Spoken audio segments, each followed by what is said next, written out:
Hey y'all, how you doing? Welcome to my channel. If you've never been here before, please like, share, and subscribe. Join my strange little tarot coven.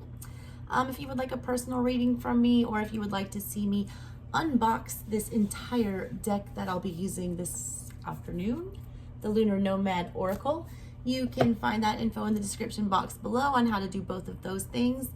It is the full cold moon. It is the last full moon of the year. It is the closest moon to the winter solstice, the darkest night of the year.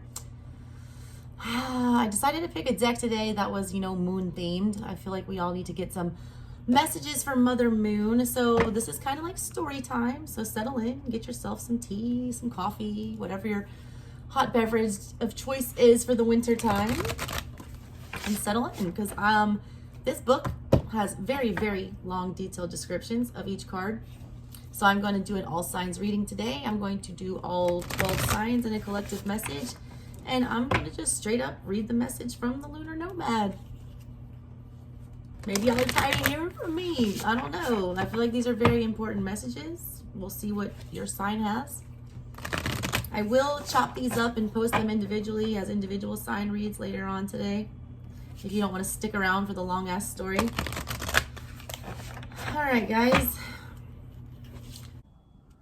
All right, let's do Leo.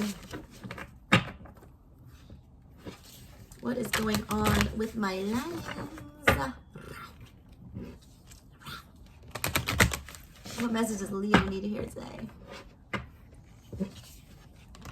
What is the message for my Leos today? Oh, y'all, I'm getting tired. This is a long one. I've already been here for an hour. All right, Leos, what's going on with you guys? What's the message for Leo today?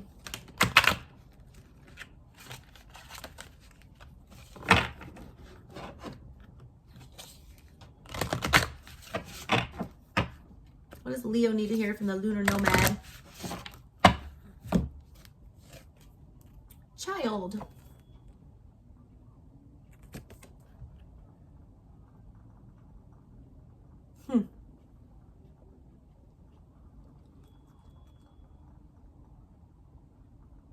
A lot of you guys are wanting to do, like, I wanted to be careful about living vicariously through your children. I get like a rewriting energy. I don't know what that's about. Also, children are hard to understand, but also easy to understand. I get these music notes along the, with this. If you were to read these music notes, you would have no idea what they meant looking at them on paper. But if you hear them played, you understand the sentiments of the artist. All right, there's a lot. It's hard to understand children sometimes. They speak a different language. They kind of live in a different world. I feel like some of you are overcomplicating something. It is also about rebirth and, like the cycle of life here. It's 13, death card energy. Let's see what it says. It says a child, innocence, youth, and small in proportion. Children live their lives filled with so much vitality and grace, completely linked into the lunar self. They are unapologetic with their truth, uninhibited in their creative freedom.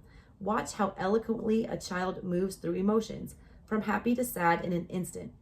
Children hold on to nothing. They are firmly anchored in the here and now.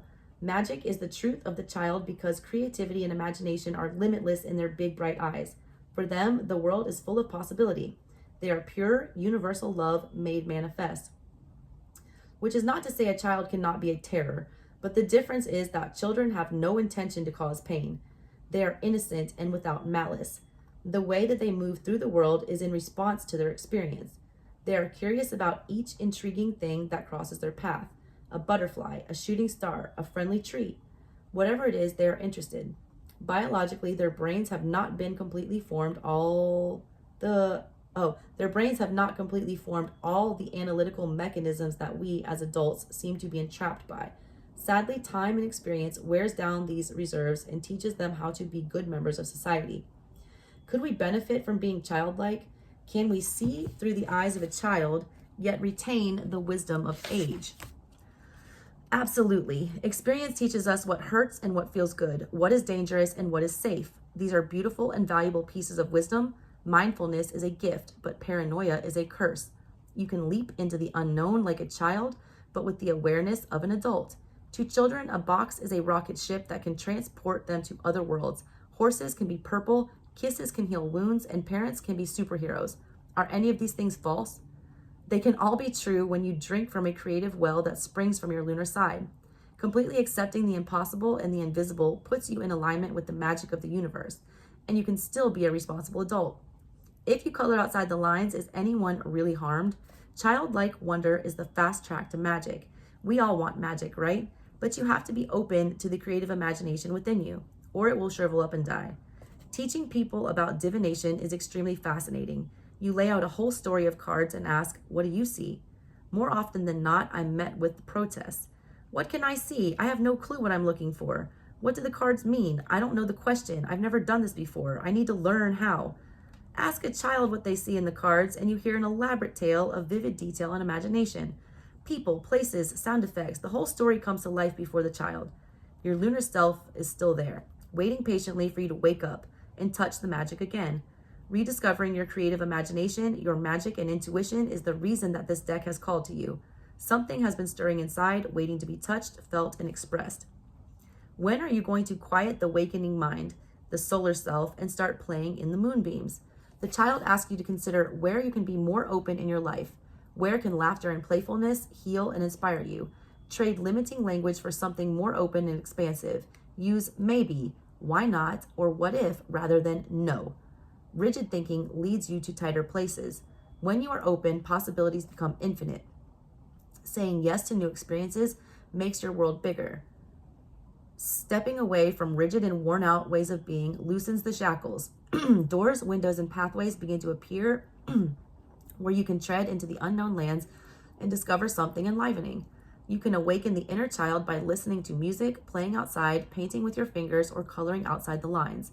Anything that engages your senses, inspires play, and is done for the simple joy of doing feeds the child within you.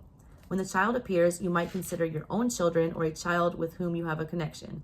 How can you nurture your connection to your children?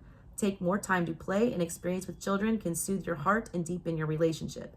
Learn to see through their eyes. What has your child taught you about the world? What could a child teach you? The child puts you in touch with the unlimited power of creation. What are you bringing to life? What do you want to bring to life? On a more mundane level, the child announces the arrival of a child or a new baby in your life.